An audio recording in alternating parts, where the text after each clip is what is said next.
కార్తీక పురాణం 8వ అధ్యాయం. వశిష్ఠ మహర్షి చెప్పిన మాటలు విని జనక మహారాజు నమస్కరించి ఇలా అన్నాడు. మహర్షి, మీరు చెప్పిన ధర్మాలు అన్నీ ఎంతో సూక్ష్మమైనవి.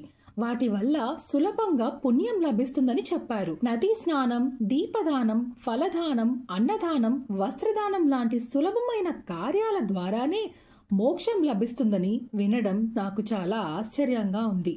ధర్మాన్ని పాటించని వారు, పాపకార్యాలు చేసేవారు ఇంత తేలికగా మోక్షం పొందగలరా? ఇది నాకు అర్థం కావడం లేదు. దయచేసి దీని రహస్యాన్ని వివరించండి అంటాడు. అప్పుడు వశిష్ఠ మహర్షి చిరునవ్వు నవ్వి, రాజా జనక, నీ ప్రశ్న చాలా మంచి ప్రశ్న. వేదాంగములు కూడా ఈ విషయంలో సూక్ష్మమైన మార్గాలను చెబుతాయి. ధర్మం 3 రకాలుగా ఉంటుంది: సాత్విక, రాజస, తామస. సాత్విక ధర్మం అంటే దేశం, కాలం, పాత్రం అంటే సామర్థ్యం అన్నీ సరైన సమయంలో ఉండి పరమేశ్వరార్పణ భావంతో మనస్సు, వాక్కు, కర్మల ద్వారా చేసిన ధర్మం. ఈ ధర్మం పాపాలను నశింపచేసి దేవలోక, భూలోక సుఖాలను ఇస్తుంది. అంటే ఒక మంచి సమయంలో శివుణ్ణి తలుస్తూ మంచి మనస్సుతో చేసే దానం లేదా మంచి పని మనకు అన్ని పాపాలు తుడిచివేసి సుఖాలను ఇస్తుంది అని. ఉదాహరణకు, వర్షపు బిందువు ముత్యపు చిప్పల్లో పడితే అది ముత్యమవుతుంది కదా.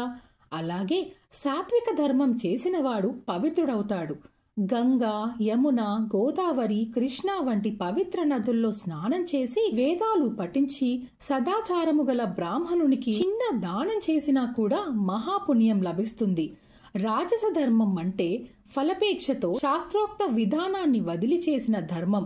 ఇది పునర్జన్మకు కారణమవుతుంది, సుఖదుఖాలను కలిగిస్తుంది. అంటే ఏదైనా ఫలితాన్ని ఆశించి చేసే మంచి పని వల్ల మనకు ఇంకో జన్మ లభించి మళ్ళీ సుఖదుఖాల్లో పడేస్తుంది. ఇక తామస ధర్మం అంటే శాస్త్రోక్త మార్గం లేకుండా ప్రదర్శనకై అహంకారార్థం చేసిన ధర్మం. దీనికి ఫలితం ఉండదు.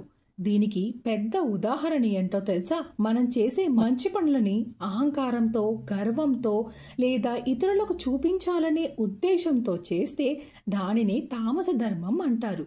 కాబట్టి దేశం, కాలం, పాత్రం సరిపోయినప్పుడు తెలిసి గాని తెలియక గాని చిన్న ధర్మం చేసినా కూడా అది గొప్ప ఫలితాన్ని ఇస్తుంది.